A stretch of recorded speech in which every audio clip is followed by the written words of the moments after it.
Di malam pernikahanku, saat melihat bagaimana ibu mertuaku dipukuli dengan brutal, aku melangkah maju untuk membantunya berdiri, tetapi suami baruku malah menampar wajahku dengan keras. Tanpa berpikir dua kali, aku mematahkan tangannya. Saat itu juga, tindakanku selanjutnya membuat seluruh keluarganya ketakutan, setengah mati. Malam itu juga, aku mematahkan 3 jari pria yang baru saja menikahiku. Dengan sikap dingin tanpa ampun, aku membantu ibu mertuaku yang berdarah untuk keluar dari rumah itu. Alasan dibalik keputusan drastisku itu menyembunyikan rahasia mengerikan tentang keluarga Kusuma. Apa yang sebenarnya terjadi? Jam kukuk kuno di ruang tamu berdentang menunjukkan tengah malam. Suaranya bergema di seluruh penthouse ultra mewah yang terletak di jantung kawasan elit SCBD, Jakarta Selatan. Tempat itu adalah sarang cinta yang aku dan Tristan pilih bersama. Sebuah tempat yang pernah kuimpikan akan menjadi fondasi dari sebuah keluarga yang bahagia. Resepsi pernikahan kami yang mewah di Hotel Mulia Senayan baru saja usai. Lampu gantung kristal raksasa, kuartet gesek, serta ratusan toast dan ucapan selamat masih terngiang di telingaku. Sebelum kita mulai, pastikan untuk menekan tombol like, share, dan subscribe. Aku sangat suka melihat sejauh mana cerita-cerita ini menjangkau pendengar. Beritahu aku di kolom komentar dari kota atau negara mana kalian menyimak. Aku berdiri di depan cermin besar di ruang ganti pakaian sambil menurunkan resleting gaun pengantinku yang dirancang khusus dengan harga selangit. Aku merasakan beban yang sangat berat di pundakku, seolah-olah akhirnya aku melepaskan topeng yang selama ini mencekikku. Aku adalah Kirana, wanita yang baru saja resmi menjadi menantu dari keluarga Kusuma. Sejak kecil, ayahku, Gunawan, selalu mengajariku bahwa pernikahan adalah penyatuan dua jiwa, sebuah ruang untuk membangun kehidupan bersama dan saling berbagi. Karena itulah, ketika aku menikah dengan Tristan, aku membawa serta keyakinan yang mutlak dan tak tergoyahkan. Aku ingin menjadi istri yang baik, menantu yang pengertian, dan merawat keluarga baru ini dengan segala ketulusanku. Aku mengenakan piyama sutra sederhana. Niat awalku adalah pergi ke dapur untuk mengambil segelas air dan tidur lebih awal karena kelelahan, tetapi langkahku mendadak terhenti, mematung di tempat. Dari arah ruang tamu terdengar suara-suara aneh, bercampur dengan teriakan serak, dan isak tangis tertahan yang pahit. Aku membuka pintu dengan hati-hati dan melongokkan kepala secara diam-diam. Pemandangan yang tersaji di depan mataku membuatku ngeri. Rasanya jantungku menciut di dalam dada. Ayah mertuaku, Suryo, berdiri di sana dengan wajah merah padam karena amarah. Ia bukan lagi pria elegan dan tenang yang kukenal selama makan malam dan pertemuan pranikah. Saat itu ia tampak seperti orang gila, benar-benar kehilangan kendali. Ia melepaskan pukulan dan tendangan brutal ke arah Lestari, ibu mertuaku. Lestari, seorang wanita yang seumur hidupnya hanya mengenal pengorbanan dan kepasrahan, meringkuk dalam posisi janin di samping meja kaca di ruang tamu. Aku melihat bagaimana Suryo menamparnya dengan kejam menggunakan punggung tangannya, membuat tubuh ibu mertuaku terhuyung. Ia jatuh dengan keras dan kepalanya membentur ujung meja kaca yang tajam. Suara benturan yang mengerikan dan tumpul bergema di seluruh ruangan. Seketika itu juga, aliran darah merah pekat mulai mengucur dari luka di dahinya, menetes dengan cepat ke atas lantai Marmeritalia Impor. Namun, yang paling membuatku marah bukanlah semata-mata serangan brutal Suryo, melainkan sikap semua orang lain di ruangan itu. 3 kerabat suamiku, termasuk kakak laki-lakinya, paman, dan bibinya, duduk di sofa beludru, sepenuhnya lumpuh. Tante Kartika, wanita yang siang tadi berbicara kepadaku dengan kelembutan yang dibuat-buat, memalingkan wajah sambil menyesap wine impornya. Dengan gugup, berpura-pura tidak melihat apa-apa. Yang lain menghindari kontak mata atau bergumam pelan, tersandera oleh dinamika beracun dan dominasi Suryo. Tidak ada satupun yang repot-repot mengangkat kepala. Seolah-olah mereka sedang menonton sinetron murahan, sebuah tontonan rutin yang sudah terlalu biasa bagi mereka. Ketidakpedulian itu terasa lebih dingin daripada angin malam Jakarta di musim hujan. Mereka memperlakukan penderitaan manusia dan penganiayaan seolah-olah itu adalah hal yang sangat normal di dalam rumah tersebut. Aku merasa sesak napas. Semua yang kubayangkan tentang keluarga mertua baruku hancur berkeping-keping dalam hitungan detik. Aku tidak bisa tinggal diam dengan melipat tangan.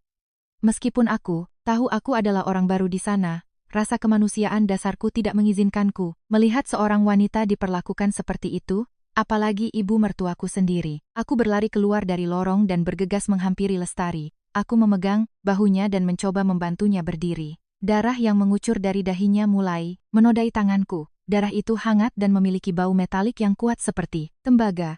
Aku menoleh ke arah yang lain dan berteriak, apa tidak ada yang mau melakukan sesuatu? Dia terluka parah. Tante Kartika menatapku dengan ketidakpedulian yang sedingin es dan menjawab dengan suara tegang. Ini urusan rumah tangga mereka. Kamu itu menantu baru, jangan ikut campur. Mereka memang selalu seperti ini. Lebih baik buang muka dan jangan memancing emosinya lagi. Jawaban itu bagaikan sember air es yang disiramkan ke wajahku. Itu bukan keluarga, melainkan jurang tak berdasar dari apati dan kekejaman. Aku mengepalkan tangan, bertekad membawa Lestari ke UGD RS Siloam Semanggi, sama sekali tidak peduli dengan tentangan orang-orang itu. Pada saat itu aku mengerti bahwa aku telah memasuki sebuah tempat di mana tidak ada setitik pun kemanusiaan. Sebuah tempat di mana aturan keluarga dan hierarki hanyalah alat yang digunakan oleh yang kuat untuk menindas yang lemah. Tepat saat aku hendak mengangkat Lestari, sebuah tangan kasar mencengkeram. Pergelangan tanganku dengan kekuatan yang menyakitkan dan menarikku dengan kasar, membuatku kehilangan keseimbangan. Itu Tristan, suamiku. Ia berdiri di sana dengan wajah sekeras batu, tanpa menunjukkan sedikit pun belas kasihan pada ibunya yang berlumuran darah. Sebaliknya, tatapannya penuh dengan bisa. Ia marah karena aku telah mengganggu keseimbangan busuk yang sudah menjadi kebiasaan keluarganya. Lepaskan dia, Kirana. Ini urusan keluarga.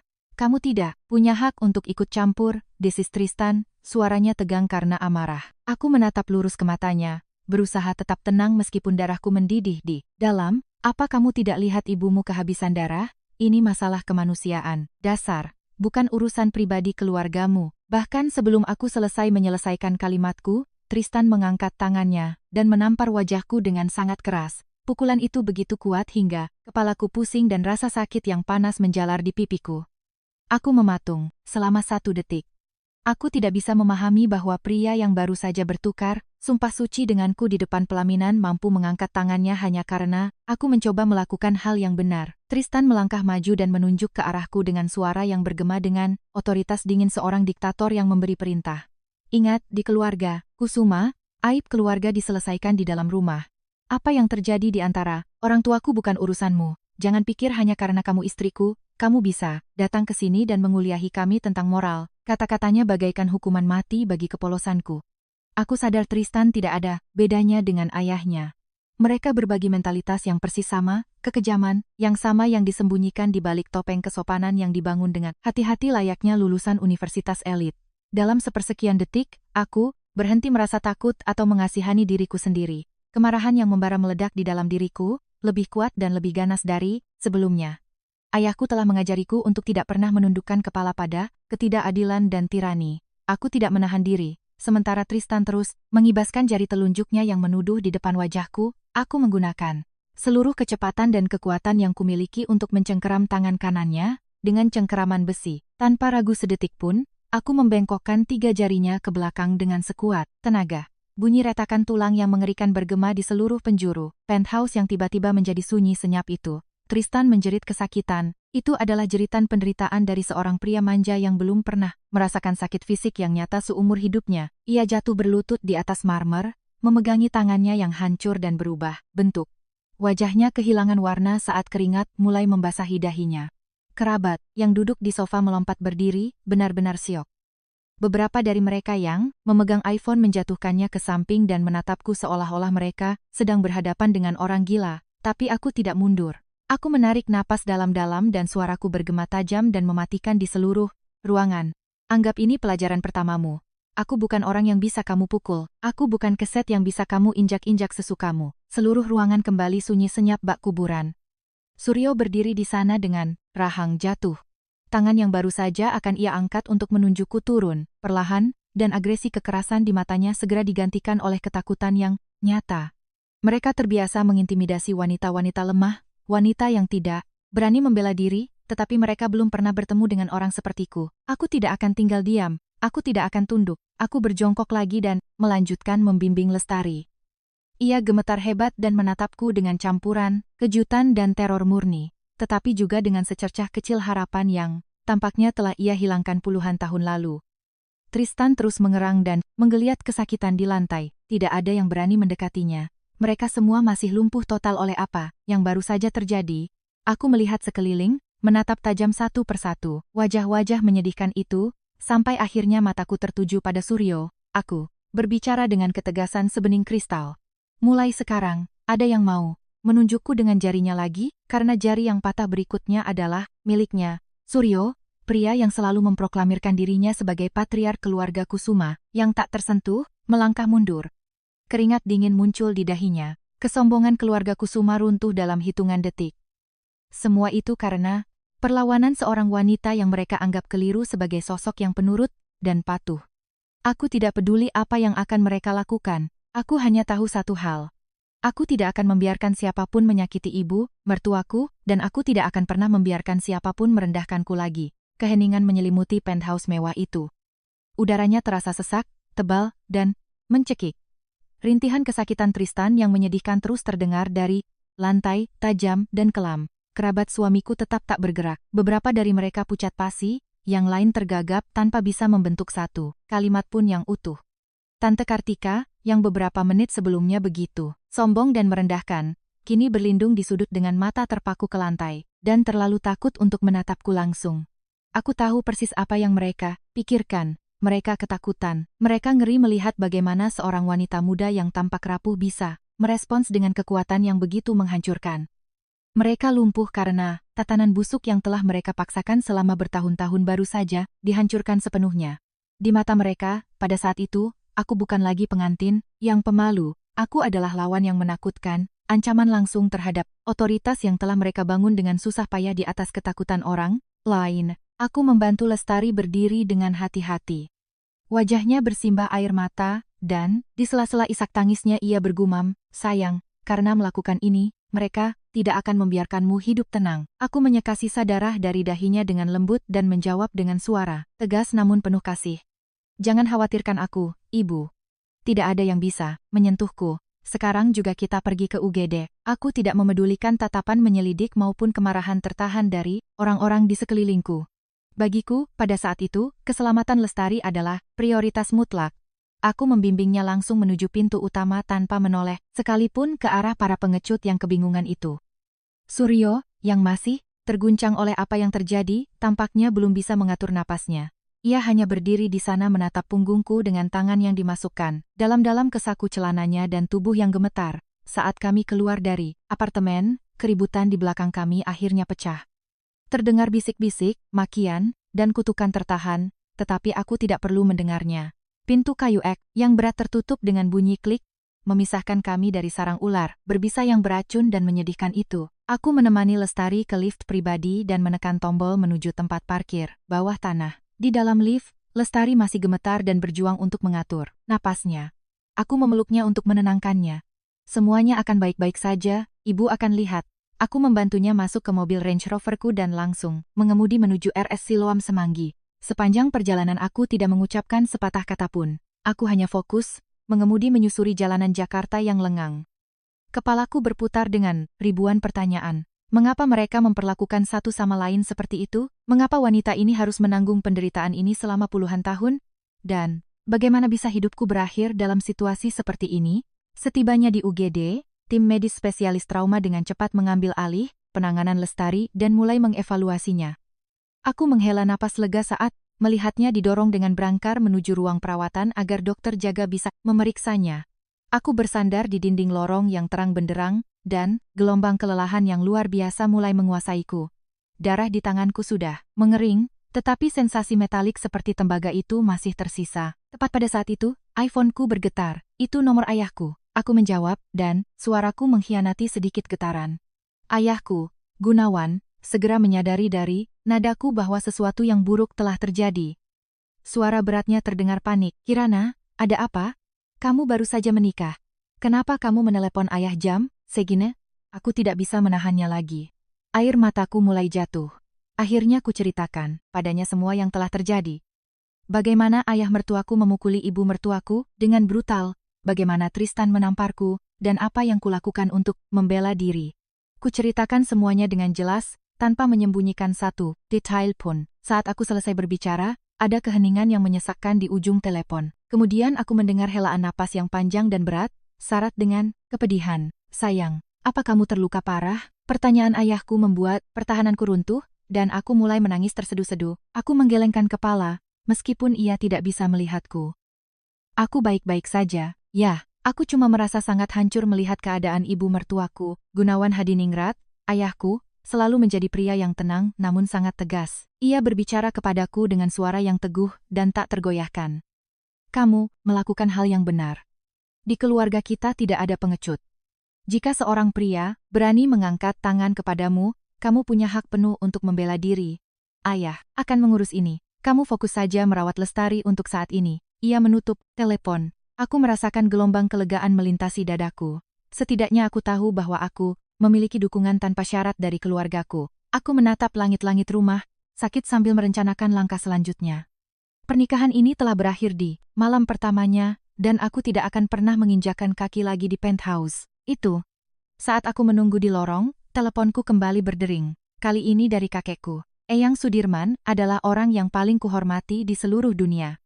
Seluruh hidupnya adalah kesaksian tentang ketahanan menghadapi badai yang tak terbayangkan. Ia tumbuh dalam kemiskinan mutlak di masa sulit pasca kemerdekaan, melewati tahun-tahun kerja keras yang melelahkan hingga ia berhasil membangun imperium real estate dan properti komersialnya dari nol. Ia selalu menjadi pendukung emosional terbesarku. Aku menjawab dengan suara serak. Halo, Eyang. Suara di seberang sana dalam dan hangat, namun memiliki otoritas yang tak terbantahkan. Kirana, ayahmu baru saja menceritakan apa yang terjadi malam ini. Di rumah sakit mana kamu sekarang? Aku memberikan alamatnya kepadanya. Hanya 20 menit kemudian, ia muncul ditemani oleh Kapten Cakra, kepala keamanan pribadinya. Meskipun usianya hampir 80 tahun, Eyang Sudirman masih mempertahankan kehadiran yang agung dan mengintimidasi. Ia berjalan dengan langkah tegap dan pasti, serta memiliki mata setajam elang. Ia berjalan lurus ke arahku, memeriksa wajahku, menghela napas berat, dan menepuk pundakku dengan lembut. Apa mereka sangat melukaimu? Tanyanya. Kekhawatirannya yang mendalam nyaris tak bisa disembunyikan di balik ekspresi keras dan kakunya. Aku menggeleng. Saat menatap mataku, Eyang Sudirman melihat bekas merah tamparan di pipiku. Kemudian ia mengarahkan pandangannya ke ruangan tempat Lestari sedang dirawat. Mematahkan tangan bajingan itu adalah hal paling cerdas yang bisa kamu lakukan. Keluarga kita telah menjadi orang-orang terhormat dan bermartabat selama beberapa generasi, tetapi itu bukan berarti kita membiarkan siapapun menginjak-injak kita. Pria yang tidak bisa melindungi wanita dan memukul istrinya sendiri tidak pantas disebut pria. Apa yang kamu lakukan adalah mengajarinya harga mahal dari rasa tidak hormat. Kata-kata kakekku bagaikan obat penenang. Diam-diam aku sempat takut sudah bertindak terlalu jauh, bertindak hanya karena dorongan hati yang sembrono, tetapi mendengar perkataannya, aku sadar bahwa di mata pria yang paling kukagumi, aku sama sekali tidak melakukan kesalahan. Ia duduk di kursi plastik di sebelahku dan mengamati lorong rumah sakit yang sepi. Sudah lama aku tahu sampah macam apa sebenarnya Tristan itu. Ayahmu mengira mereka adalah orang baik-baik, teman dekat, dan karena itulah ayahmu mempercayai mereka untuk berbisnis bersama. Aku tidak memperingatkan ayahmu untuk berhati-hati, karena kadang-kadang orang dewasa terlalu mempercayai orang lain, dan akhirnya harus membayar konsekuensinya. Jangan salahkan dirimu. Ini adalah peringatan besar bagi seluruh keluarga. Aku menatap kakekku dengan penuh rasa syukur. Eyang, aku mau bercerai. Aku tidak bisa meneruskan pernikahan ini. Eyang Sudirman mengangguk dengan ekspresi persetujuan penuh. Aku sudah bilang pada ayahmu, kita tidak bisa membiarkanmu menghancurkan hidupmu hanya untuk menjaga gengsi setelah pernikahan yang baru saja digelar. Aku sendiri yang akan mengurus proses perceraiannya. Mengenai Tristan dan keluarga menyedihkannya itu, mereka akan membayar sangat mahal atas apa yang telah mereka lakukan. Kamu fokus saja pada Lestari. Dia wanita yang baik, dia tidak pantas dihancurkan oleh keluarga itu. Aku mengangguk. Kehadiran kakekku membuatku merasa lebih kuat dari sebelumnya. Aku mengerti bahwa aku tidak sendirian. Di belakangku ada ayahku, kakekku, dan keluarga besar serta kuat yang mencintai dan melindungiku. Kakekku memberiku beberapa instruksi lagi dan pergi, meninggalkan 2 anggota tim keamanan pribadinya yang bersenjata lengkap di ujung lorong untuk menjagaku. Aku melihat sosoknya menghilang di koridor. Hatiku dipenuhi dengan emosi. Ini akan menjadi malam yang panjang, tetapi aku yakin bisa melewatinya. Aku siap menghadapi apapun yang datang, merebut kembali kebebasanku, dan menegakkan keadilan. Di dalam ruang trauma, Lestari akhirnya melewati masa kritis. Dokter jaga memberitahuku bahwa ia mengalami gegar otak ringan dan membutuhkan beberapa jahitan, tetapi nyawanya tidak terancam. Aku bernapas lega. Ketika ia terbangun dan melihatku duduk di samping ranjangnya, ia menangis. Ia tidak mengatakan Sepatah kata pun, ia hanya meremas tanganku dengan seluruh sisa tenaga yang ia miliki. Aku tahu gestur itu adalah bentuk rasa terima kasih yang tak terhingga. Itu adalah kepedihan diam dari seorang ibu yang sudah terlalu lelah dengan kehidupan. Aku duduk di sana dan berjanji pada diriku sendiri dalam diam. Apapun yang terjadi, aku tidak akan membiarkannya menderita lagi. Ia akan menemukan kedamaian, dan monster-monster yang melakukan kekejaman ini akan menerima hukuman tak kenal ampun yang pantas mereka dapatkan. Begitu kondisi Lestari stabil dan ia sedang beristirahat, aku memutuskan bahwa aku harus segera bertindak. Aku menelepon sepupuku, Erlangga, seorang analis keuangan forensik terkemuka, dan memintanya untuk datang ke rumah sakit. Erlangga adalah sepupu yang paling kupercayai. Ia selalu tenang, memiliki ketajaman yang tanpa ampun, dan merupakan penjaga utama rahasia-rahasia keuangan, keluarga Hadiningrat yang paling dijaga ketat. Erlangga tiba tepat saat fajar mulai menyingsing. Ia duduk di sebelahku di ruang tunggu dan membuka laptopnya. Ia menatapku dengan keseriusan mutlak. Aku sudah dengar apa yang terjadi semalam. Sekarang mari kita bekerja. Kamu bilang kamu ingin mengaudit akun keluarga Kusuma. Aku berhasil menembus sistem keamanan mereka dan melacak sebagian besar pergerakan uang mereka. Aku menatap layar komputer yang dipenuhi dengan lembar kerja kompleks, rekening di luar negeri, dan angka-angka rinci. Kebenaran telanjang di hadapanku membuatku bergidik. Selama 15 tahun terakhir, Suryo, ayah mertuaku, secara diam-diam telah menggelapkan dan menyedot lebih dari 100 miliar rupiah dari perusahaan pengembangan properti komersial dan perkayuan milik ayahku. Erlangga menunjuk faktur-faktur digital. Lihat ini, Kirana. Faktur-faktur ini sepenuhnya palsu. Dia menggunakan perusahaan cangkang di Singapura dan British Virgin Islands untuk membuat bukti pembayaran transportasi dan bahan bangunan yang sebenarnya tidak pernah ada. Begitulah cara dia sedikit demi sedikit menguras perusahaan Om Gunawan. Semua ini terjadi karena Om Gunawan percaya buta padanya, menganggapnya seperti saudara kandung. Dia tidak pernah mengotorisasi audit forensik secara mendalam. 100 miliar rupiah adalah jumlah yang sangat besar. Keringat, darah, dan usaha bertahun-tahun yang telah diinvestasikan ayahku dalam pekerjaan seumur hidupnya. Dan mereka telah menggunakan uang itu justru untuk membiayai gaya hidup mewah mereka di SCBD. Kemudian mereka melangkah lebih jauh dengan mengatur pernikahan ini untuk terus menyerap kekayaan keluargaku. Erlangga terus mengetik dengan cepat. Mengenai Tristan, bisnis pribadinya sudah lama bangkrut. Properti mewah di Pondok Indah yang selalu ia pamerkan itu, sudah 2 tahun digadaikan dengan 3 pinjaman utang yang berbeda. Uang tunai dari hadiah pernikahan, modal awal yang diberikan Om Gunawan. Setiap sennya berakhir di investasi berisiko tinggi dalam mata uang, kripto dan saham bodong yang menguap begitu saja ke udara. Pernikahan itu benar-benar murni sebuah jebakan. Mereka sangat ingin mengikat diri dengan kami demi mendapatkan likuiditas untuk menyelamatkan imperium mereka yang membusuk, yang saat ini berada di ambang kebangkrutan total. Aku merasa kehabisan napas. Ternyata di mata mereka, aku tidak pernah menjadi seorang istri, apalagi seorang menantu. Aku hanyalah pelampung penyelamat di tengah badai, kategori 5 yang bisa mereka jadikan pegangan agar tidak tenggelam. Cinta yang ditunjukkan Tristan kepadaku, janji-janji manisnya, liburan romantis, kami, semuanya adalah sandiwara yang dirancang dengan menjijikkan.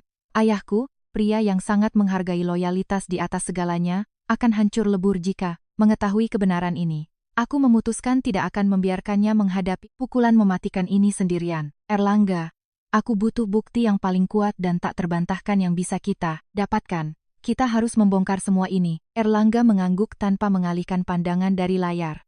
Tenang saja. Aku sudah membuat salinan mirroring dan mencadangkan semua data ini di server aman. Kita punya lebih dari cukup bukti untuk diserahkan ke Bareskrim dan PPATK. Tapi pertama-tama kamu harus melindungi dirimu sendiri dan Tante Lestari. Aku menoleh ke arah pintu kaca kamar tempat Lestari tidur dengan tenang. Aku tahu peperangan ini baru saja dimulai. Aku tidak hanya akan menuntut keadilan untuk diriku sendiri, tetapi juga untuk ayahku, untuk warisan keluargaku, dan untuk wanita yang hancur yang terbaring di ranjang rumah sakit itu. Aku tidak akan membiarkan kejahatan mereka menang semenit pun lagi. Kemarahanku, yang tumbuh di dalam diriku, akhirnya berubah menjadi tekad yang dingin dan tak tergoyahkan. Aku bukan lagi wanita muda naif yang percaya pada dongeng. Aku adalah Kirana Hadiningrat dan aku akan merebut kembali apa yang menjadi milikku menggunakan kecerdasan dan kekuatanku sendiri. Aku siap menghancurkan mereka yang telah mengkhianati kepercayaan keluargaku dan membawa wajah asli keluarga Kusuma ke bawah cahaya keadilan yang menyilaukan. Lorong rumah sakit pada pukul 3 pagi begitu sunyi, sehingga aku bisa mendengar detak jantungku sendiri. Setelah Erlangga pergi membawa flash disk USB yang terenkripsi dan berisi bukti-bukti kejahatan keuangan keluarga Kusuma, aku ditinggalkan sendirian di ruang tunggu yang steril. Cahaya neon yang keras memantul di ubin linoleum putih, menciptakan suasana yang suram dan klinis. Di tanganku aku menggenggam iPhone-ku, layarnya menerangi angka-angka, menghancurkan yang baru saja ditemukan Erlangga. 100 miliar rupiah. Itu bukan sekadar uang. Itu adalah keringat, air mata, masa muda, dan seluruh energi kehidupan ayahku. Gunawan Hadiningrat mulai dari nol. Ia dulunya hanyalah pemuda, miskin yang bekerja sebagai kuli bangunan di pinggiran Jakarta, menabung setiap rupiah, bekerja siang malam tanpa mengambil libur 1 hari pun, hingga berhasil membangun salah satu perusahaan pengembang properti komersial paling kuat di Indonesia. Selama bertahun-tahun pengorbanan dan kesulitan itu, Suryo selalu menempatkan dirinya sebagai saudara sedarah, sahabat yang sangat setia, bersedia berbagi, baik di saat-saat puncak kejayaan maupun di masa-masa paling sulit. Ayahku, pria terhormat dengan prinsip kuno, percaya sepenuhnya padanya. Ia telah menyerahkan pengelolaan divisi-divisi perusahaan yang fundamental kepadanya, dan tak jarang mengesahkan transfer bank serta kontrak tanpa memeriksanya secara detail, meyakini pepatah lama bahwa sesama saudara tidak perlu saling mencurigai setiap langkah. Kepercayaan yang buta dan indah itu telah diubah menjadi tikaman, mematikan dari belakang. Aku menarik napas panjang, mencoba menenangkan jari-jariku yang gemetar, dan memutar nomor ayahku. Nada sambungnya baru berbunyi 2 kali sebelum ia menjawab. Ayahku mungkin juga belum tidur semenit pun. Insting seorang ayah pasti berteriak padanya bahwa putri kecilnya sedang melewati sebuah mimpi buruk. Bicara pada ayah, Kirana. Kamu tidak apa-apa, sayang? Suara beratnya bergema melalui speaker, syarat dengan kekhawatiran yang luar biasa. Aku mencoba menjaga suaraku tetap stabil, meskipun kata-kata pahit itu terasa seperti pecahan kaca yang menembus tenggorokanku. Ayah, Erlangga baru saja selesai mengaudit pembukuan keluarga Kusuma. Ada sesuatu yang sangat penting yang harus aku sampaikan padamu. Tolong, bersiaplah. Di seberang saluran, napas ayahku terhenti sejenak. Ia berbicara dengan pelan, tapi dengan ketegasan sekeras baja. Katakan, ayah mendengarkan. Maafkan aku karena harus memberitahumu ini di malam pernikahanku. Tapi, pernikahan ini sejak awal tidak lebih dari jebakan terencana yang diatur oleh Suryo dan Tristan. Keluarga Kusuma sudah lama bangkrut. Tristan telah menumpuk kerugian dan utang sangat besar yang tak akan pernah bisa ia bayar. Properti mewah di Pondok Indah tempat mereka selalu menyambut kita, sudah 2 tahun. Digadaikan hingga batas maksimal dengan 3 pinjaman berbeda. Mereka tidak punya sepeser pun uang atas nama mereka, hanya gunung utang yang beracun. Aku berhenti sejenak, menunggu reaksi ayahku. Ada keheningan seperti kuburan di seberang sana. Sangat menakutkan. Aku melanjutkan menuangkan sisa air es itu ke atas ilusi yang selama bertahun-tahun dipertahankan ayahku, dan yang lebih parah, ayah. Selama 15 tahun terakhir, Suryo telah menggunakan kepercayaanmu untuk melawanmu. Dia membuat seluruh jaringan perusahaan cangkang di luar negeri untuk menerbitkan faktur palsu dan perlahan-lahan menguras perusahaanmu. Erlangga telah membuat kalkulasi awal. Jumlah yang dia curi darimu lebih dari 100 miliar rupiah. Aku menarik napas panjang. Mereka menekan agar aku menikah dengan Tristan, bukan karena cinta, melainkan untuk memastikan alibi yang sempurna dan terus menjarah kekayaan kita. Mereka ingin menggunakan uangmu untuk mengeluarkan mereka dari lubang raksasa yang mereka gali sendiri karena keserakahan dan kebodohan mereka. Sebuah suara dentuman memekakkan telinga meledak melalui earpiece dan hampir membuat telingaku sakit. Itu adalah suara cangkir keramik Cina halus kesayangan ayahku yang dibanting ke lantai kayu hingga hancur berkeping-keping. Suara keras itu memecah kesunyian malam, syarat dengan semua kemarahan, kepedihan, dan terkejutan yang tertahan dari seorang pria yang baru saja menyadari bahwa ia telah dikhianati secara finansial dan emosional oleh pria yang dianggapnya saudara. Ketika ayahku akhirnya berbicara, ia tidak berteriak. Itu jauh lebih buruk, bisikan serak dan mengerikan, kasar karena amarah murni. 15 tahun, 100 miliar. Dan setiap kali kami minum bersama, dia selalu berbicara tentang loyalitas dan persaudaraan. Aku benar-benar idiot sialan. Aku membiarkan serigala rabies masuk ke dalam rumahku sendiri. Aku membiarkannya menggigit keluargaku dan praktis melemparkan putriku sendiri ke lumpur kotoran. Jangan salahkan dirimu, ayah, jawabku cepat untuk menghiburnya. Ayah, bertindak atas dasar kebaikan dan kehormatan. Jika ayah ditipu, semua kesalahan mutlak ada pada si penipu. Sekarang kita tahu wajah asli mereka. Kita masih punya waktu untuk menjatuhkan palu godam. Erlangga sudah mengamankan semua bukti digitalnya. Aku tidak akan membiarkan mereka lolos, ayah. Napas ayahku berat dan tidak beraturan. Ketika ia kembali berbicara, suaranya telah berubah total. Ia telah mendapatkan kembali otoritas tak kenal ampun dari seorang raja bisnis raksasa yang terbiasa bertahan hidup menghadapi segala macam rintangan. Dengarkan ayah baik-baik, sayang. Prioritas utamamu sekarang hanyalah melindungi dirimu sendiri. Besok pagi-pagi sekali, ayah akan memanggil rapat darurat dengan tim kuasa hukum perusahaan kita. Ayah akan mengajukan tuntutan, pidana dan perdata terhadap Suryo. Ayah akan pastikan keluarga Kusuma tidak punya satu batu pun untuk bersembunyi di seluruh negeri ini. Ia berhenti sejenak, dan mengenai pernikahanmu, akhiri segera, putuskan semua. Hubungan dengan sampah tak tahu diuntung itu. Ayah tidak akan pernah menoleransi pelaku KDRT maupun keluarga penipu sebagai besan ayah. Iya, ayah, aku tahu. Aku akan mengurus perceraiannya. Tolong jaga tekanan darah. Ayah, jangan biarkan amarah membuat ayah sakit. Aku akan segera pulang. Aku menutup telepon dengan telapak tangan basah oleh keringat. Percakapan dengan ayahku telah melapisiku dengan semacam baju zirah tak kasat mata yang tak tertembus. Aku tahu ia sedang sangat menderita. Pengkhianatan dari sahabat terbaik menyakitkan lebih dalam daripada tebasan pisau musuh manapun. Namun aku juga tahu ayahku adalah seorang penyintas survivor. Ia tidak akan tenggelam, dan begitu pula aku menatap langit-langit dengan mata dingin dan penuh perhitungan. Apa yang keluarga Kusuma utang kepada kami, bukan sekadar 100 miliar rupiah. Mereka berutang kepercayaan kami, kehormatan kami, dan tahun-tahun masa mudaku yang hampir terbuang sia-sia bersama sesosok monster. Persahabatan busuk dan parasit yang dibangun di atas kebohongan itu harus diseret ke bawah cahaya siang yang tak kenal ampun. Hari esok akan menjadi hari yang sangat panjang dan melelahkan, tetapi senjataku sudah siap dan pelatuknya sudah ditarik. Ini adalah perang yang mutlak harus kumenangkan untuk melindungi orang-orang yang kucintai. Waktu menunjukkan pukul 4.30 pagi. Setelah meminta perawat yang bertugas untuk mengawasi ibu mertuaku dari dekat, aku keluar melewati pintu UGD dan menghirup dalam-dalam udara Jakarta yang dingin menjelang subuh. Pertempuran malam itu masih belum usai. Aku harus mengambil barang-barangku dan keluar dari penthouse. Itu sebelum matahari terbit. Aku menolak untuk meninggalkan jejakku sedikit pun di apartemen yang terkontaminasi itu. Aku mencari di kontak ponselku dan menelepon sepupuku, Kania. Ia adalah seorang detektif berpangkat tinggi di unit pelayanan perempuan dan anak, PPA, Polda Metro Jaya, yang dikenal di seluruh kepolisian karena ketegasannya, sangat adil, dan memendam kebencian yang mendalam terhadap pelaku kekerasan dalam rumah tangga. Setelah aku memberinya ringkasan situasi selama 30 detik, Kania berkata, "Beri aku 15 menit. Aku akan menjemputmu sekarang juga pakai mobil dinas tanpa sirene."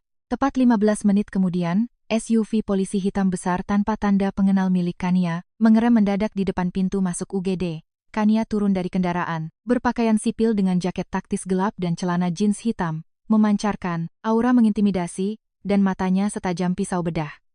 Kania langsung memperhatikan tanda merah di pipiku. Keningnya berkerut membentuk ekspresi yang dalam dan berbahaya. Ia tidak membuang satu patah kata pun, hanya menganggukkan kepala memberi isyarat agar aku naik. SUV itu melaju kencang melintasi jalanan Jakarta yang diterangi cahaya lampu, neon dan anehnya sepi, menuju langsung ke penthouse SCBD. Selama perjalanan aku menceritakan seluruh ceritanya kepada Kania. Aku menjelaskan serangan Suryo terhadap istrinya, tamparan yang kuterima dari Tristan, dan segunung bukti penipuan elektronik serta penggelapan yang telah diamankan Erlangga. Kania mendengarkan dengan perhatian penuh, mengangguk sesekali sementara. Jari-jarinya mengetuk setir dengan ritme yang meresahkan. Ia mulai mengklasifikasikan situasi dengan ketepatan dingin seorang polisi veteran, penganiayaan berat, kekerasan dalam rumah tangga, KDRT. Dan jika kita menambahkan penipuan transaksi elektronik, pencurian besar, dan penggelapan pajak, seluruh keluarga itu sudah menginjakkan satu kaki di dalam penjara. Kamu tetap tenang.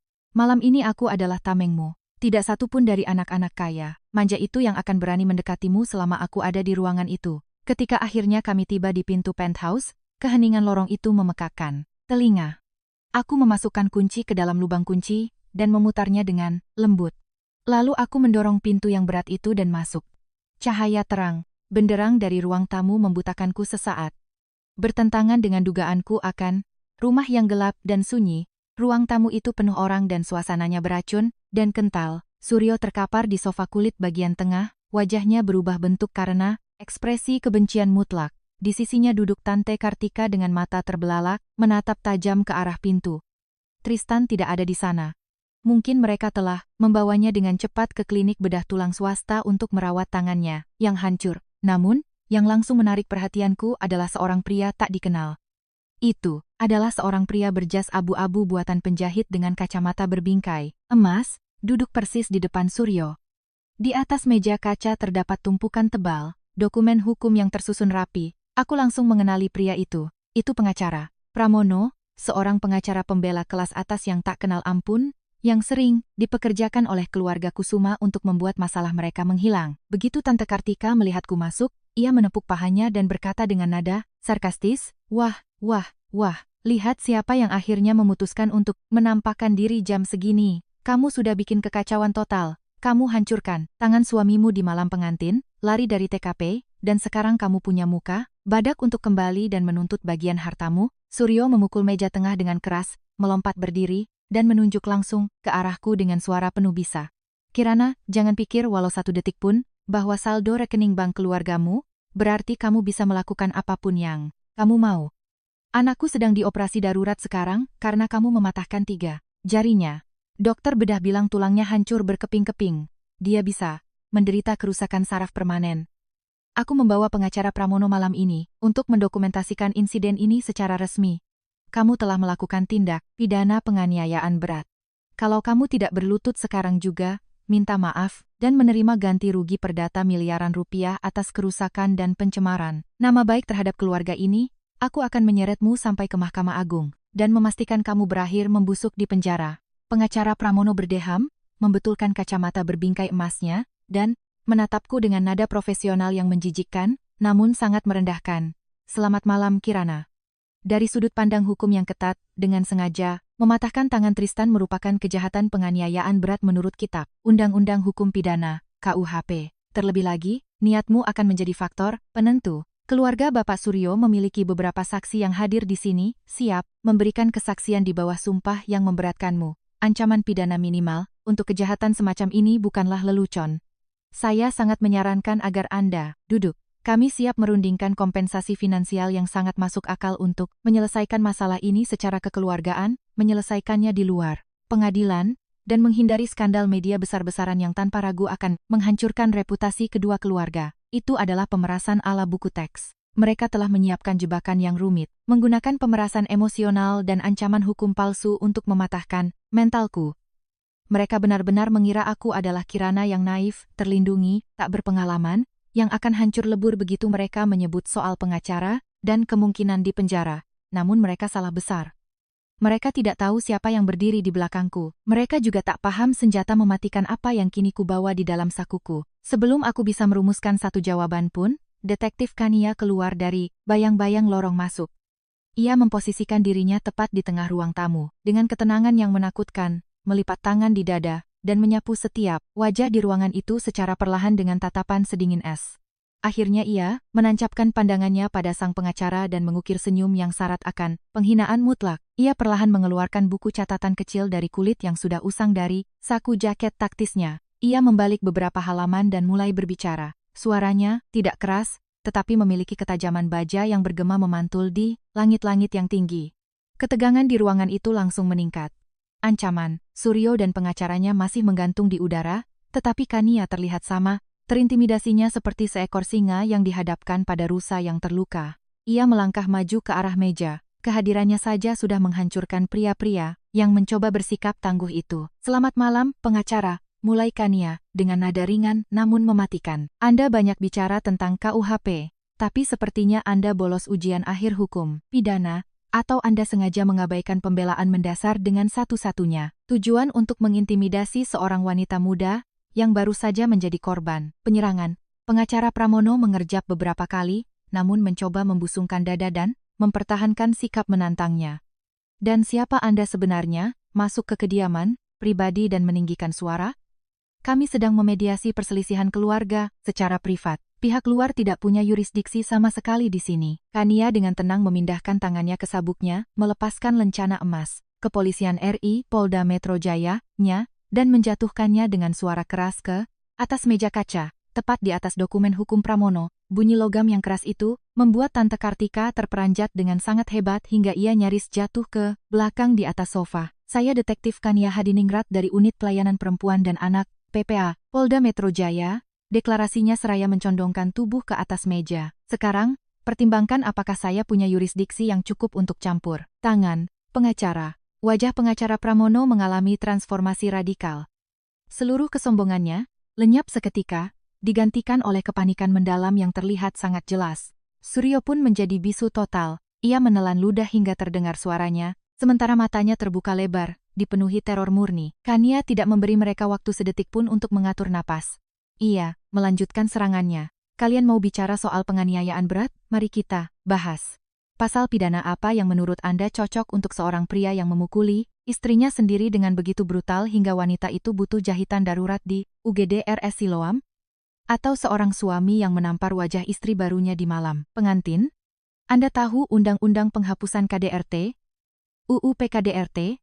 Pengacara, karena tindakan sepupu saya sangat sesuai dengan definisi hukum bela diri yang dilakukan untuk melindungi integritas fisiknya sendiri dan nyawa seorang korban, yang sangat rentan dari tindak pidana kekerasan yang terus meningkat. Eskalasinya, Kania mengeluarkan selembar kertas terlipat dari sakunya dan melemparkannya ke atas meja kaca. Ini adalah laporan visum awal yang dikeluarkan oleh tim trauma UGD kurang dari 2 jam yang lalu. Pukulan yang diterima Kirana di wajahnya menyebabkan memar parah, dan rekam medis Tante Lestari saat ini sedang dijaga oleh 2 petugas bersenjata di rumah sakit.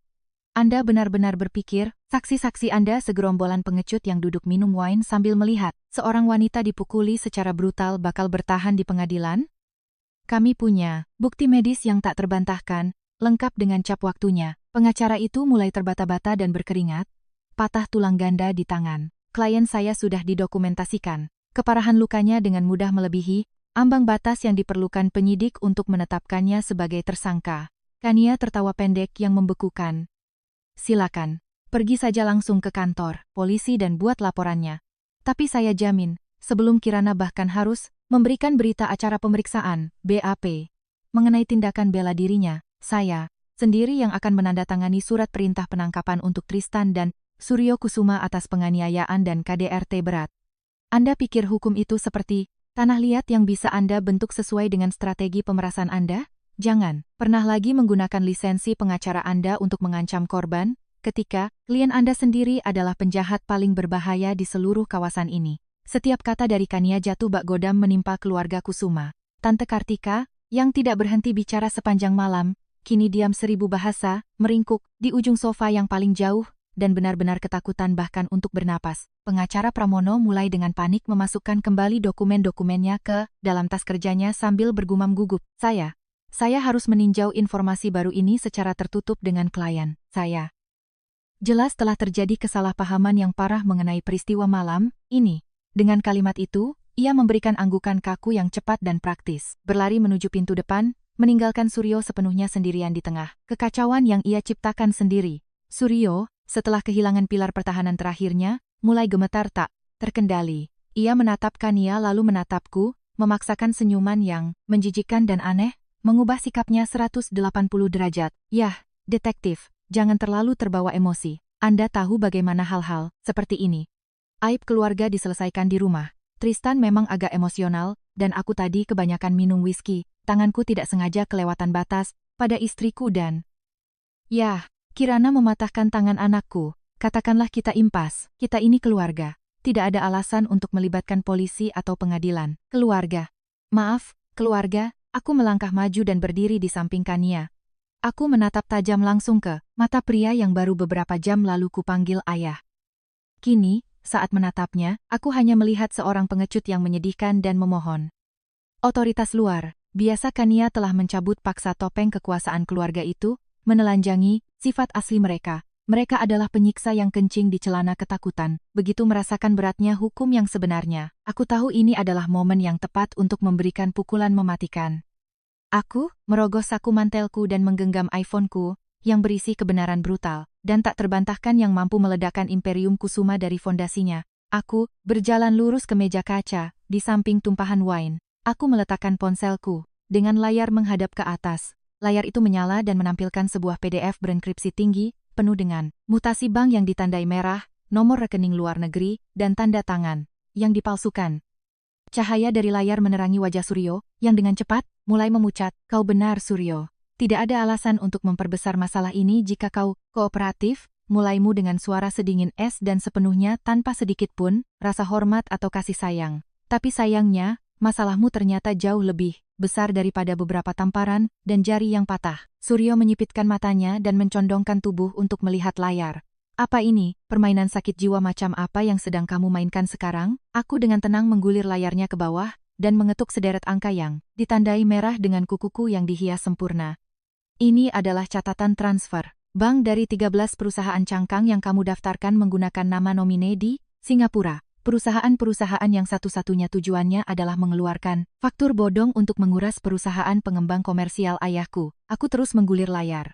Dan tepat di bawahnya adalah catatan publik yang membuktikan bahwa properti Tristan di Pondok Indah, yang selalu ia bangga-banggakan itu, saat ini memiliki 3 hipotek dengan leverage tinggi yang didukung oleh laporan pendapatan yang dipalsukan. Sepupuku, yang bekerja di analisis keuangan forensik, menghabiskan 3 jam terakhir mengumpulkan setiap potongan informasi yang kamu pikir sudah kau sembunyikan. Aku menatap langsung ke matanya. Total jumlah yang telah kamu gelapkan dari keluargaku selama 15 tahun terakhir mencapai lebih dari 100 miliar rupiah. Dalam sepersekian detik, wajah Suryo hancur lebur.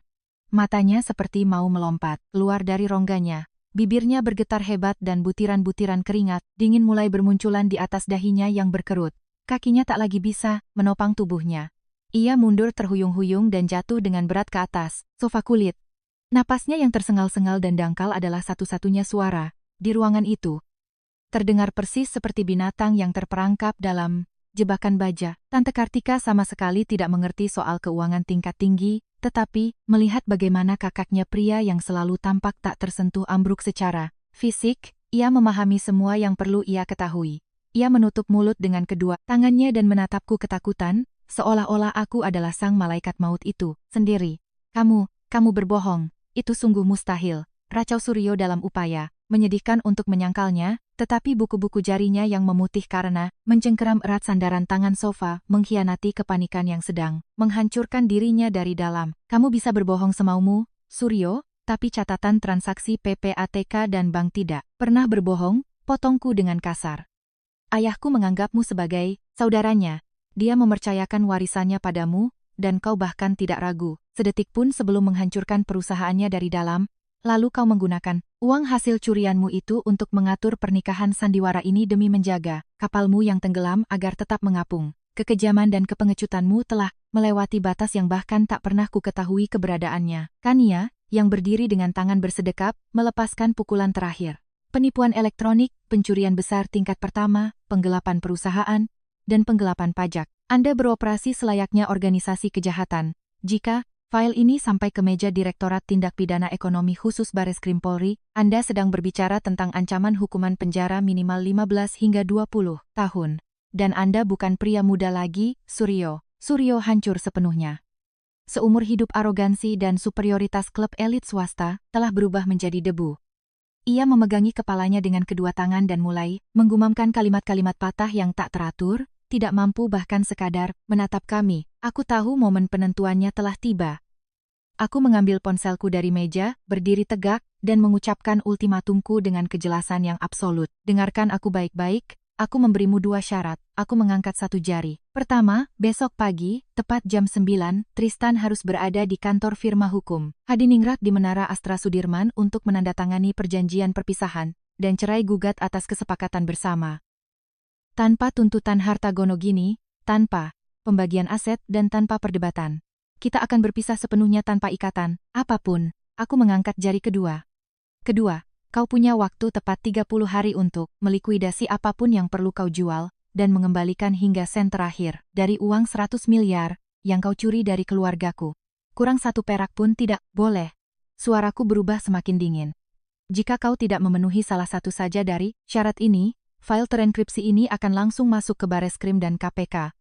Dan, saat itu terjadi, bukan hanya kamu yang akan mati di penjara, tapi anak kesayanganmu akan berada di sel tepat di sebelahmu. Suryo mengangkat kepalanya perlahan, matanya benar-benar merah karena pembuluh darah yang pecah, dan ia memohon dengan suara serak yang parau. Kirana, aku membuat kesalahan yang fatal, tapi uang sebanyak itu mustahil. Bagaimana caranya? Aku mendapatkan 100 miliar dalam 30 hari? Tolong, kasihanilah sedikit. Aku tidak berutang setitik pun loyalitas padamu. Aku juga sama sekali tidak berutang belas kasihan. Aku memotong permohonannya seperti silet. Jual penthouse ini. Jual villamu di puncak. Jual koleksi Porsche-mu. Lakukan apapun yang perlu dilakukan. Itu masalahmu, bukan masalahku. Aku menatapnya untuk terakhir kalinya. Aku tunggu Tristan besok jam 9 tepat di biro hukumku. Dengan itu aku membalikan badan. Aku langsung masuk ke kamar utama dan mulai memasukkan semua pakaian, perhiasan, dan barang pribadiku secara kasar ke dalam koper Rimowaku. Kurang dari 10 menit kemudian, aku keluar lagi. Aku menyeret koperku tepat di depan Suryo dan Tante Kartika, yang masih lumpuh di atas sofa, layaknya patung. Suara berat roda koper yang membentur lantai kayu bergema, seperti ketukan palu hakim, menandai akhir yang mutlak dan tak dapat dibatalkan. Dari sebuah pernikahan yang sudah mati bahkan sebelum dimulai, aku keluar dari pintu utama, dan menghirup dalam-dalam udara yang sedingin es. Gelombang kelegaan raksasa mengalir ke seluruh tubuhku. Aku sendiri yang telah mengambil palu godam dan menghancurkan sangkar emas tempat mereka mencoba mengurungku, merebut kembali martabatku dan kehormatan keluargaku dengan paksa. Setelah meninggalkan penthouse, aku tidak ingin pulang ke apartemenku yang kosong. Aku meminta Kania untuk mengantarku kembali ke RS Siloam. Aku sangat mengkhawatirkan Lestari. Pada akhirnya, ia adalah korban paling tragis dari rumah yang busuk itu.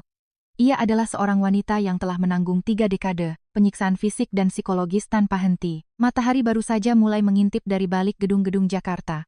Saat aku menyusuri lorong rumah sakit yang sepi, suasananya hening dan berbau tajam, antiseptik serta cairan pembersih. Aku membuka perlahan pintu kamar perawatan pribadinya. Dalam cahaya yang remang-remang, aku melihat Lestari sudah bangun. Ia bersandar di bantal, wajahnya pucat dan kelelahan, dengan perban putih bersih menutupi dahinya. Ketika ia melihatku masuk, matanya yang redup langsung berbinar dengan campuran kejutan dan kebahagiaan murni. Kirana, kemana saja kamu semalaman? Bisiknya, sambil meletakkan satu tangannya di kasur. Ia mencoba duduk lebih tegak. Aku bergegas menghampiri ranjangnya, memegang bahunya dengan lembut, dan membantunya bersandar kembali. Tolong ibu, jangan bangun dulu, aku harus kembali ke penthouse untuk mengambil barang-barangku.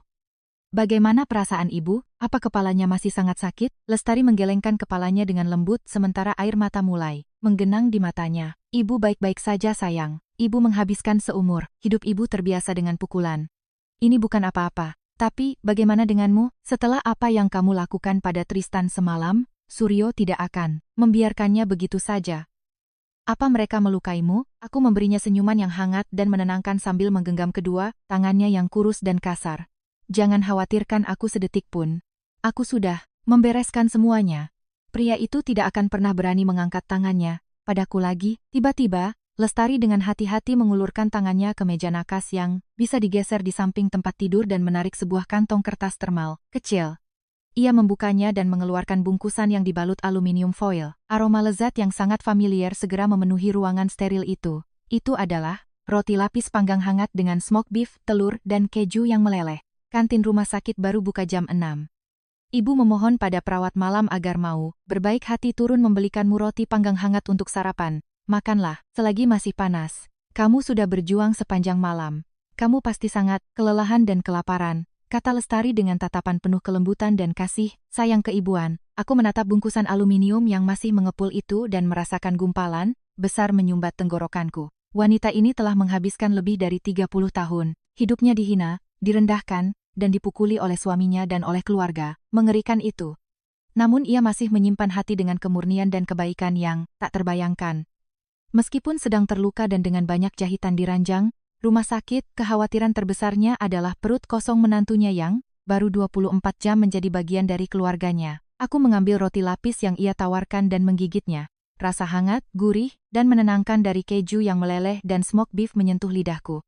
Aku tidak bisa menahan air mata yang mulai meluncur diam-diam dari bulu mataku, hingga jatuh ke atas kertas aluminium itu. Kamu menangis, sayang. Lestari mengangkat tangannya yang gemetar dan keriput, lalu dengan lembut mengusap air mata dari pipiku. Jari-jarinya tanpa sengaja menyentuh bekas tanda merah menonjol yang ditinggalkan Tristan di wajahku. Ia menarik tangannya seolah-olah baru saja terbakar. Maafkan ibu, nak. Semua ini salah ibu karena sudah tidak berguna dan tidak tahu cara melindungimu. Kamu baru saja masuk ke rumah itu dan sudah harus menderita, gara-gara ibu. Dalam 30 tahun, kaulah satu-satunya orang yang berani berdiri di depanku dan menerima pukulan untuk membelaku. Ibu berutang nyawa padamu, Kirana.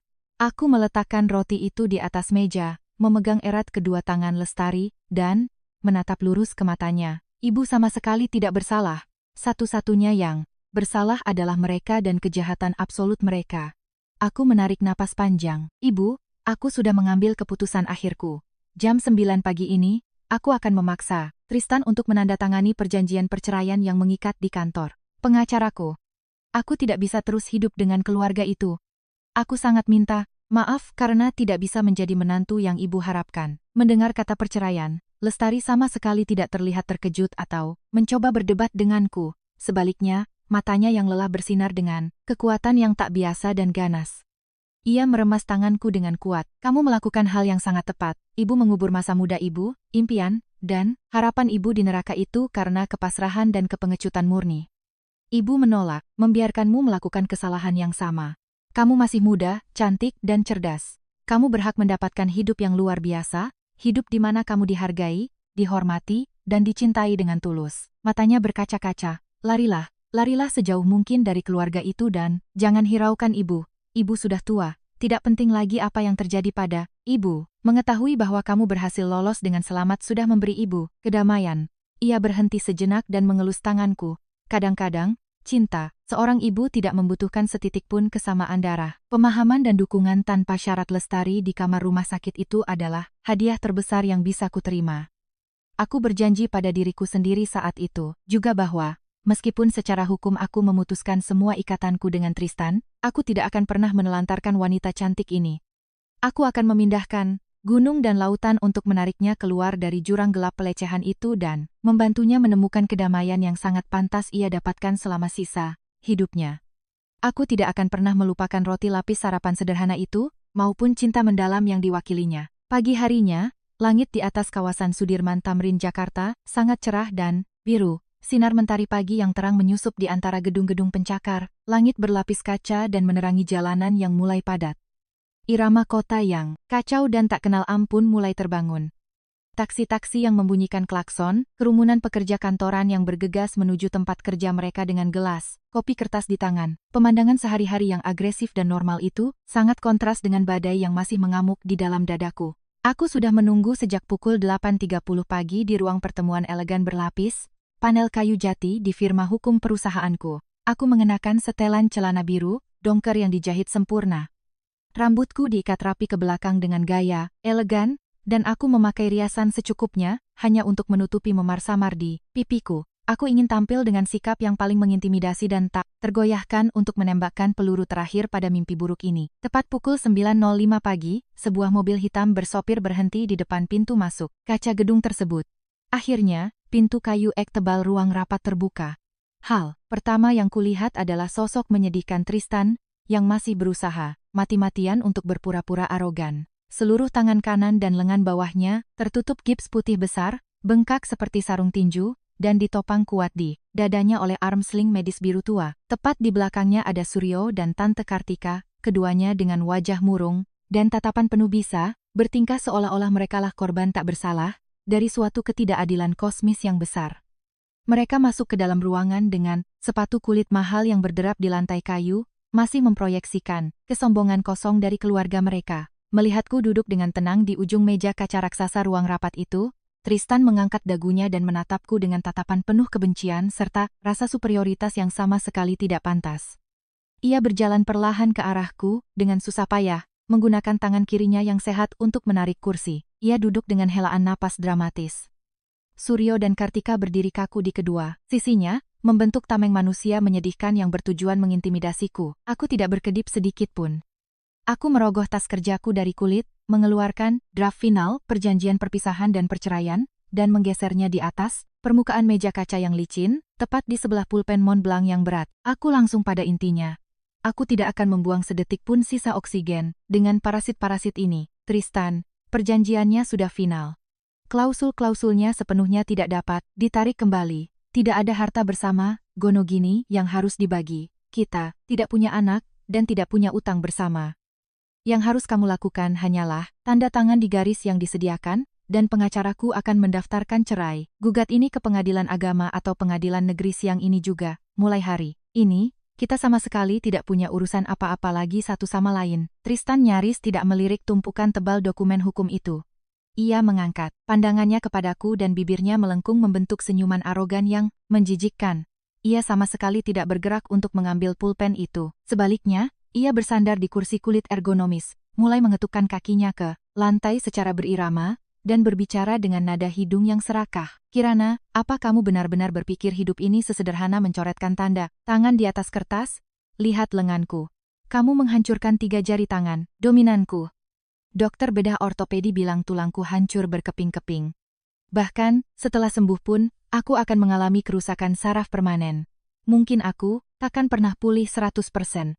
Kamu membuatku cacat permanen, dan sekarang, kamu cuma mau menggeser kertas di atas meja dan menganggap masalah ini selesai? Ya ampun, dunia nyata tidak bekerja seperti itu. Keningku berkerut saat merasakan asam lambungku naik ke tenggorokan.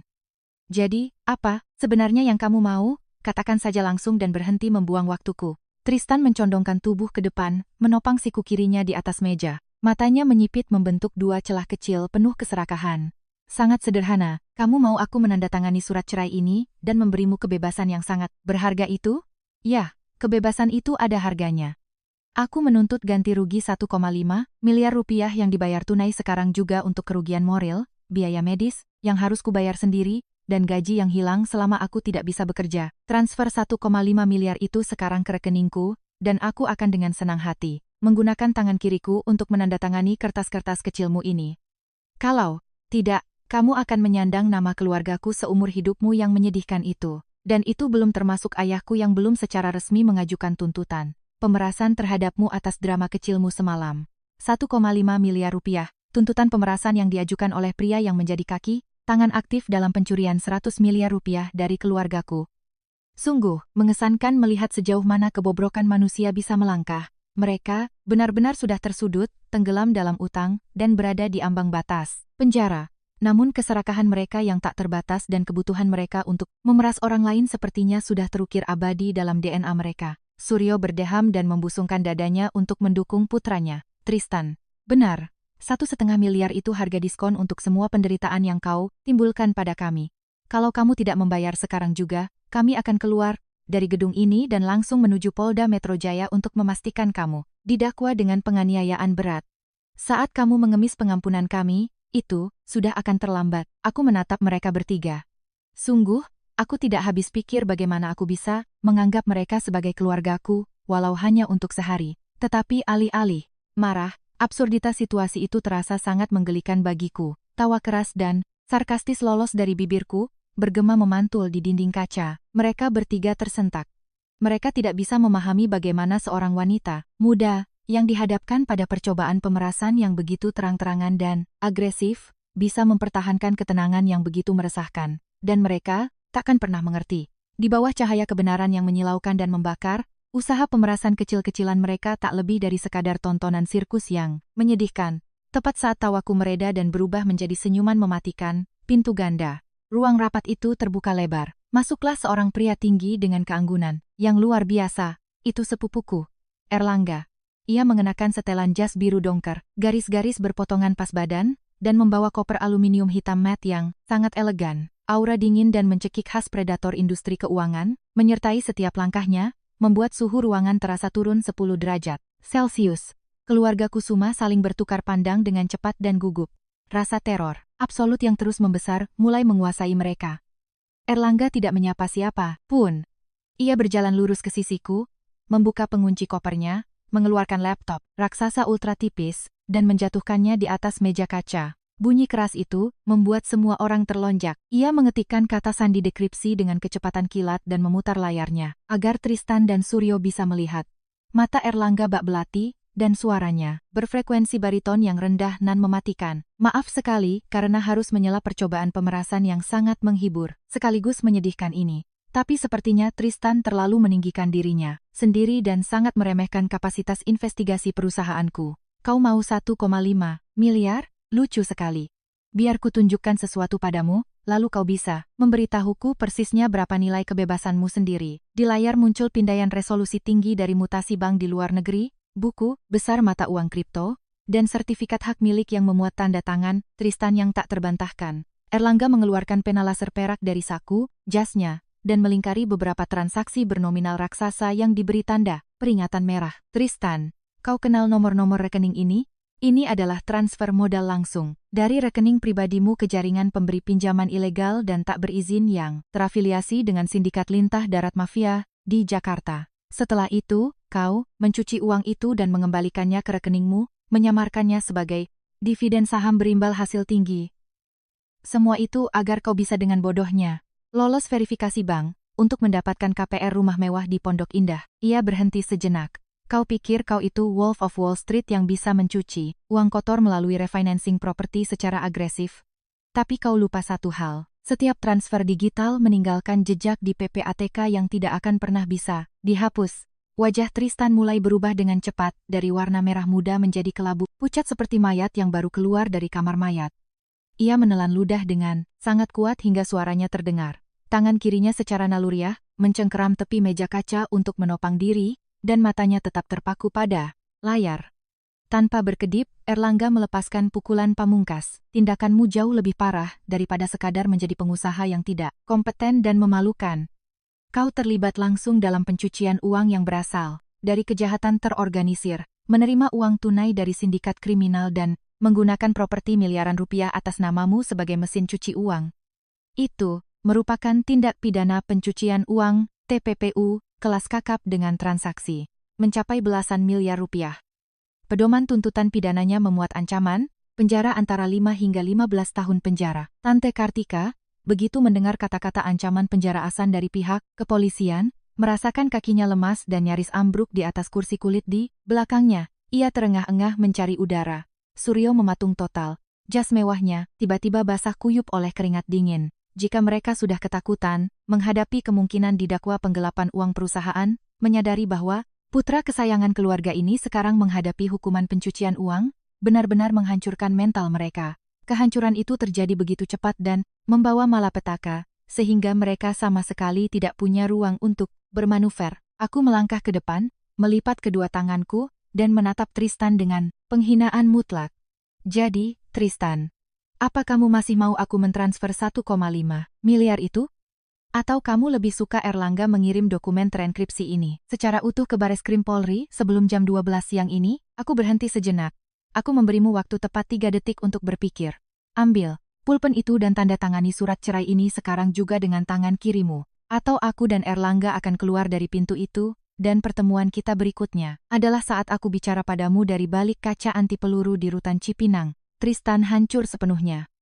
Fasad arogansinya telah dihancurkan dari fondasinya, hanya menyisakan anak kecil yang ketakutan dan memohon, sepenuhnya lumpuh oleh beban hukum yang menghancurkan. Suara cekikan kecil dan menyedihkan keluar dari tenggorokannya, dan seluruh tubuhnya mulai gemetar hebat. Aku tidak perlu berhitung sampai 3.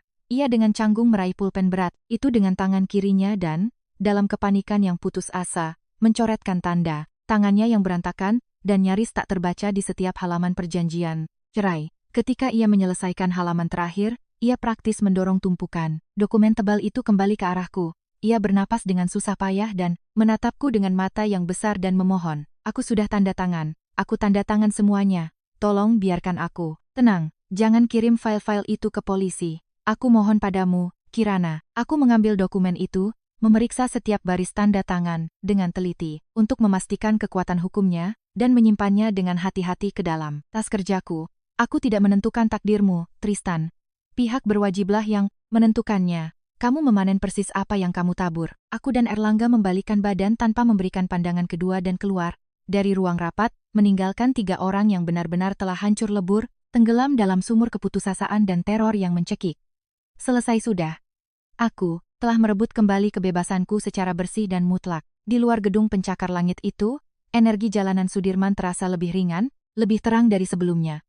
Sinar mentari pagi menghangatkan trotoar. Suara sirene dan lalu lintas di kejauhan terasa anehnya menenangkan.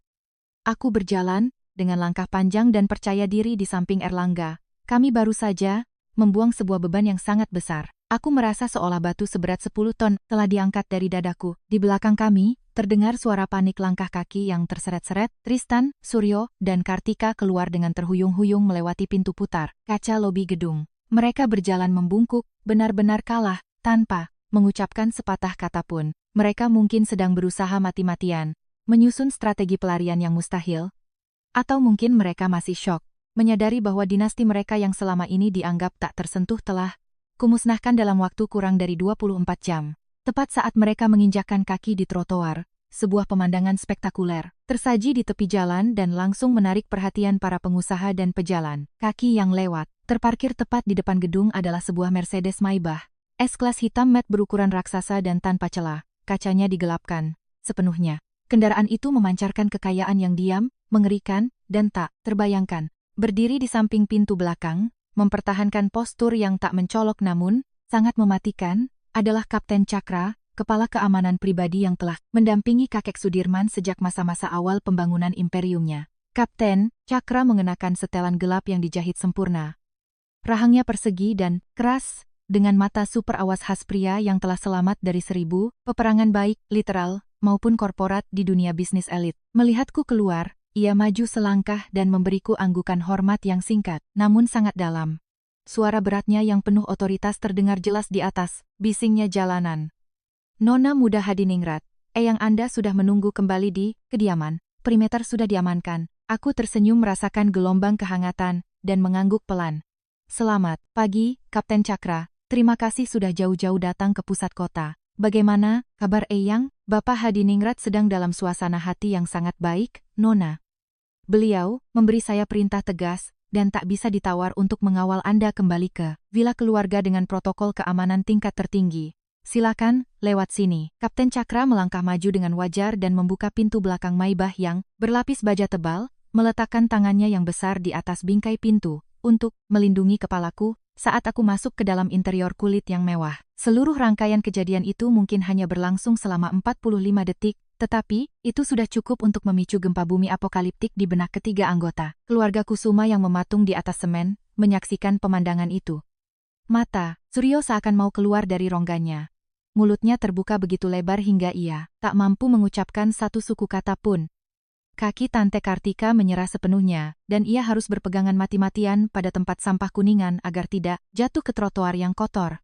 Tristan berdiri di sana bagai patung garam, wajahnya sepucat abu basah. Mereka bermain-main di pinggiran dunia bisnis elit. Mereka hanyalah penipu kelas menengah, tetapi mereka sangat mengenal reputasi legendaris dari konglomerasi Hadiningrat Group. Mereka tahu nama Sudirman Hadiningrat, raja properti komersial yang paling tak kenal ampun, berkuasa, dan menakutkan di seluruh penjuru negeri. Sang miliarder di balik layar proyek-proyek pembangunan kota terbesar. Pria yang jika namanya disebut saja, sudah membuat para bankir berkeringat dingin. Hingga saat itu, mereka hanya tahu bahwa ayahku, Gunawan, adalah pemilik perusahaan kayu dan pengembang properti menengah yang sukses. Ayahku adalah pria yang luar biasa rendah hati yang dengan sengaja mengendarai SUV lama dan tidak pernah memamerkan kekayaan generasionalnya yang masif. Keluarga Kusuma sama sekali tidak tahu, terjebak dalam ketidaktahuan yang membahagiakan secara total, bahwa Gunawan adalah putra tunggal Sudirman Hadiningrat. Dan aku, wanita muda yang telah mereka pukul, permalukan, peras, dan perlakukan seperti selembar cek kosong sekali pakai, adalah cucu perempuan satu-satunya, pewaris mutlak dari sebuah imperium global bernilai triliunan rupiah. Ketika realitas silsilahku yang menghancurkan dan tak terbayangkan itu terwujud, tepat di depan hidung mereka saat melihatku menerima perlakuan sangat hormat dari tim keamanan pribadi elit bersenjata lengkap keluarga Kusuma, akhirnya paham, dengan teror yang menembus hingga ke jiwa, bahwa mereka bukannya mencoba menginjak-injak domba kecil yang tak berdaya. Mereka telah melakukan kesalahan fatal dengan sengaja menendang gigi naga yang sedang tidur. Arogansi dan penghinaan mereka langsung berubah menjadi ketakutan yang mengerikan tanpa dasar. menjadi lautan penyesalan yang datang terlalu terlambat untuk berarti apa-apa. Aku duduk bersandar di kursi kulit yang luar biasa empuk.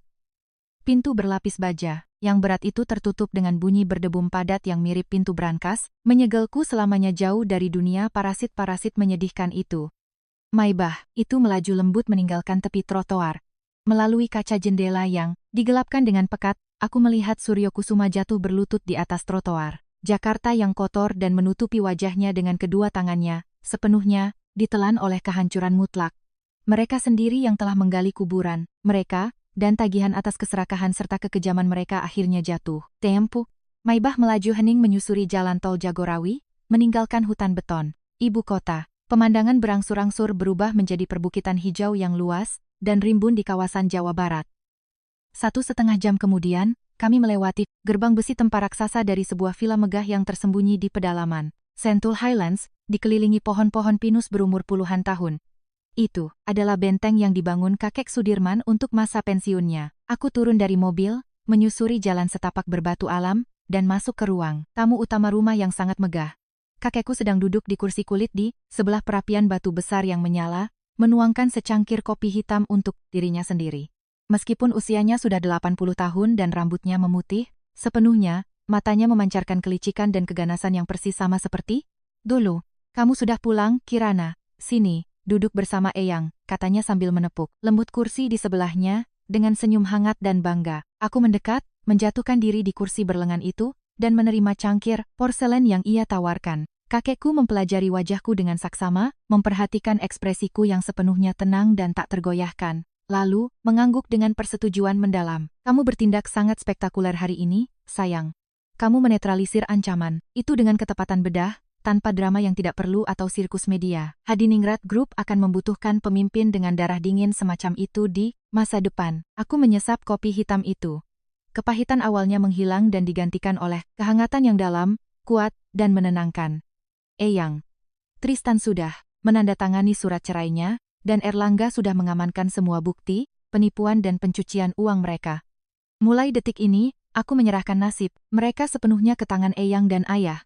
Aku tidak mau mendengar nama mereka disebut lagi untuk selamanya. Kakekku perlahan meletakkan cangkirnya di atas lepek. Senyum keibapaannya yang hangat menghilang dalam sekejap, digantikan oleh topeng batu yang dingin dan menakutkan dari seorang taipan bisnis yang tak kenal ampun. Ia menoleh sedikit ke arah Kapten Cakra yang berdiri tegap di dekat pintu. Cakra, segera hubungi divisi hukum utama perusahaan. Serahkan berkas transkripsi itu secara utuh. Aku mau file-file itu sudah dikirimkan secara resmi kepada Direktur Tindak Pidana Ekonomi Khusus Mabes Polri dan PPATK sebelum jam 3 sore ini, tanpa pengampunan, tanpa kesepakatan damai, dan tanpa negosiasi. Siapa pun yang berani menipu keluarga ini dan mencuri darah, keringat, dan air mata, anakku akan merasakan seluruh kekuatan pemerintah yang menghancurkan. Siap, laksanakan Pak, jawab Cakra seketika. Kakekku melanjutkan dengan suara syarat otoritas yang mematikan. Dan kirim memo internal dari direksi ke seluruh lini perusahaan, ditujukan kepada setiap mitra, bisnis kita, pihak bank, dan lembaga pendanaan. Mulai detik ini, institusi mana pun yang memberikan kredit, mendanai, atau melakukan bisnis satu perak pun, dengan keluarga Kusuma, akan menyatakan perang terbuka melawan Hadiningrat Group. Aku mau mereka dicekik secara finansial dari semua sisi. Sudah saatnya kita memotong tumor ini dari sektor properti. Perintah kakekku untuk memasukkan mereka ke dalam daftar hitam, blacklist, adalah hukuman mati mutlak bagi keluarga Kusuma.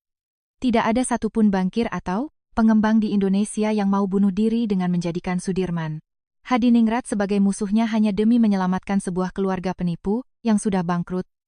Itu bukanlah balas dendam emosional yang picik. Itu adalah restorasi tatanan yang brutal. Itu adalah harga pasti yang harus dibayar oleh para pencuri yang telah memakai topeng persahabatan. Setelah eksekusi korporat itu diperintahkan, ekspresi kakekku menjadi sangat melunak. Ia kembali menatapku dan matanya dipenuhi empati yang mendalam.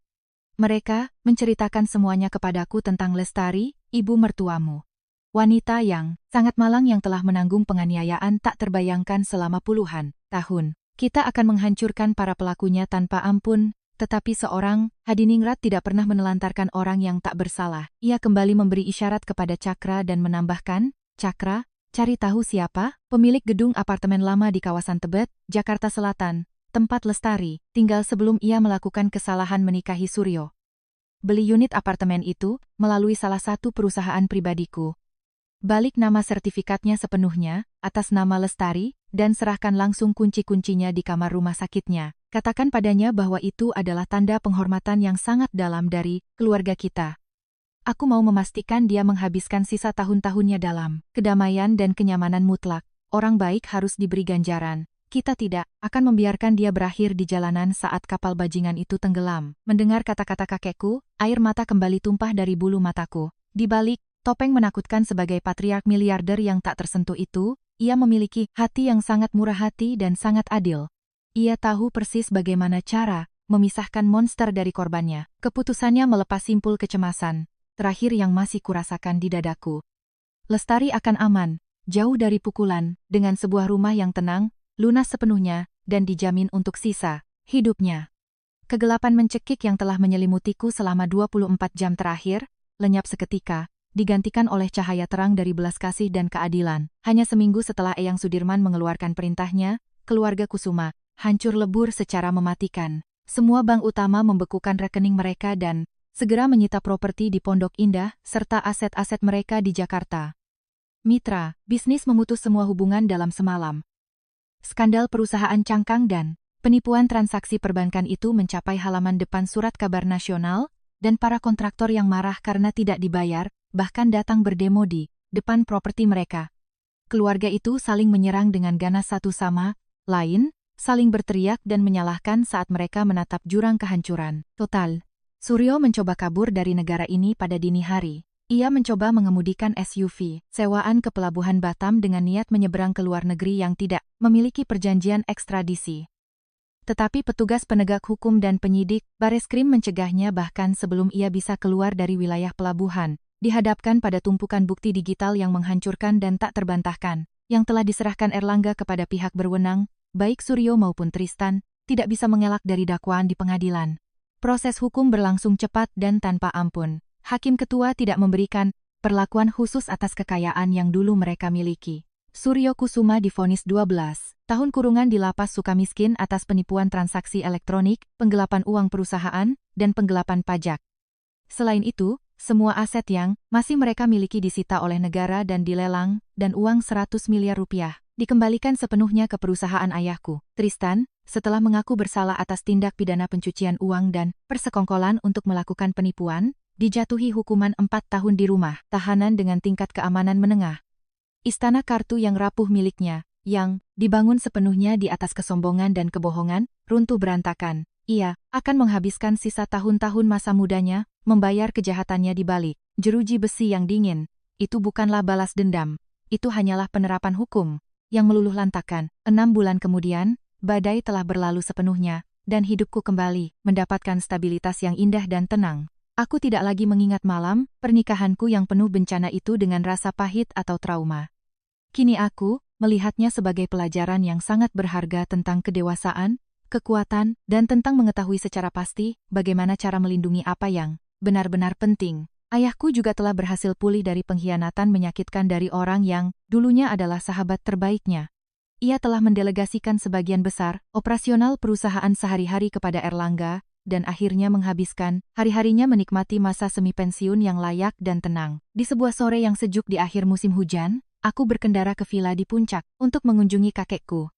Di bawah naungan pohon pinus besar yang tua di taman belakang yang luas, kami sedang bermain catur dengan tenang. Suara lembut dari bidak kayu ukir yang beradu di atas papan menciptakan suasana yang serba sempurna dan syahdu. Kakekku baru saja memojokkan kuda Knight-ku dan tersenyum, bangga serta cerdik. Tepat pada saat itu, iPhone-ku bergetar di atas meja teras. Itu adalah pesan WhatsApp dari ibu mertuaku, Lestari. Dalam foto lampirannya, Lestari mengenakan sweater rajut berwarna merah marun yang sederhana namun terlihat sangat nyaman. Ia tersenyum cerah dari balkon kecil apartemen kesayangannya di kawasan Tebet. Bekas luka yang mengerikan di dahinya telah memudar menjadi garis tipis yang nyaris tak terlihat. Ia tampak luar biasa berseri-seri, sepenuhnya terbebas dari ketakutan yang melumpuhkan dan kepasrahan yang telah mendefinisikan puluhan tahun penderitaannya. Di sebelahnya, ditanam dalam pot terakota yang indah, tumbuh sebuah pohon melati yang besar, penuh dengan bunga-bunga kecil berwarna putih bersih. Pesannya berbunyi, Kirana, Ibu sudah beberapa bulan menetap di apartemen ini. Semua ini berkat kamu dan kakekmu yang luar biasa. Untuk pertama kalinya seumur hidup ibu benar-benar bisa bernapas dengan damai. Ibu baru saja menyiram bunga melati di balkon ini dan harumnya seperti surga. Kalau kamu ada waktu luang, tolong, datanglah ke Tebet menengok ibu. Ibu akan membuatkanmu roti panggang hangat lagi, untuk sarapan, persis seperti yang kamu suka. Semoga Tuhan selalu memberkatimu, putriku yang cantik. Aku membaca pesan itu 2 kali dan merasakan kehangatan yang luar biasa menyebar di dalam dadaku. Aku mendongak dengan mata berbinar oleh air mata kebahagiaan, dan memutar ponselku untuk menunjukkan layarnya pada kakekku. Ia membetulkan kacamatanya, membaca pesan tersebut, dan mengangguk perlahan. Senyumnya semakin dalam, dan memancarkan kelembutan yang luar biasa. Ia mengulurkan tangannya, memindahkan bidak bentengnya melintasi papan catur, dan berkata dengan tenang, "Skakmat." Kemudian ia menatapku dengan refleksi yang mendalam. Mata uang paling berharga dalam hidup ini, Kirana, tidak pernah berupa uang, dan tidak akan pernah berupa kekuasaan. Itu adalah empati dan kebaikan. Siapa yang menabur angin selalu, berakhir menuai badai. Begitulah cara semesta menyeimbangkan neraca, perhitungannya. Tapi mereka yang memiliki kekuatan untuk memaafkan dan keberanian untuk mengulurkan tangan kepada yang paling lemah di saat-saat paling gelap mereka, adalah mereka yang meninggalkan warisan abadi. Ia berhenti sejenak. Fakta bahwa kamu berjuang membantu wanita yang hancur itu, untuk menemukan kedamaian adalah kemenangan terbesarmu. Itulah akhir bahagia, yang sesungguhnya dari seluruh cerita ini. Aku tersenyum lebar sambil mulai menata kembali bidak-bidak kayu yang berat itu, di atas papan. Aku tahu, Eyang, akhir pekan ini aku akan menyetir ke Jakarta, untuk mengunjungi Tante Lestari, dan akhirnya menikmati roti lapis buatannya. Angin sejuk berhembus melintasi taman villa tersebut, membawa serta aroma pinus, yang segar dan bersih. Kebohongan, keserakahan, dan bisa racun dari masa lalu, telah tertinggal selamanya di belakang. Di hadapanku terbentang jalan yang sama, sekali baru, diterangi oleh kehormatan, cinta, dan keyakinan tak tergoyahkan pada kemampuan jiwa manusia untuk bertahan. Bunga melati yang bermekaran di balkon Lestari di Tebet pasti akan terus tumbuh dan mengharumkan udara selama bertahun-tahun. Bunga itu akan menjadi simbol diam dan indah dari sebuah awal yang baru, sangat penuh dengan harapan. Nah, begitulah, para pendengar yang budiman.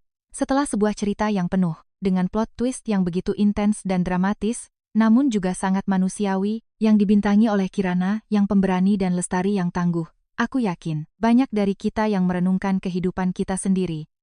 Melalui cerita ini, kita mempelajari sebuah kebenaran yang sulit, kilauan gemerlap dari kesuksesan, finansial, kode pos di kawasan super elit, dan status sosial tidak akan pernah bisa selamanya menyembunyikan hati yang busuk dan abusif. Pelajaran besar pertamanya adalah keharusan mutlak untuk bangkit dan melawan kejahatan, menahan buta-buta kekerasan dalam rumah tangga, KDRT, dan penganiayaan di dalam rumah, tidak pernah dan tidak akan pernah menjadi tindakan pengorbanan yang mulia.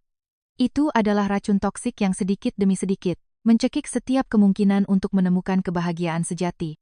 Hanya ketika kita mengumpulkan keberanian untuk bersuara, mempertahankan batasan kita, dan secara aktif melindungi mereka yang paling rentan, barulah kita akhirnya bisa menghancurkan bayang-bayang kekejaman itu. Selain itu, ikatan yang kita bentuk dalam hidup ini bisa sangat mengejutkan. Cinta keluarga yang sejati seringkali tidak membutuhkan kesamaan satu tetes pun DNA.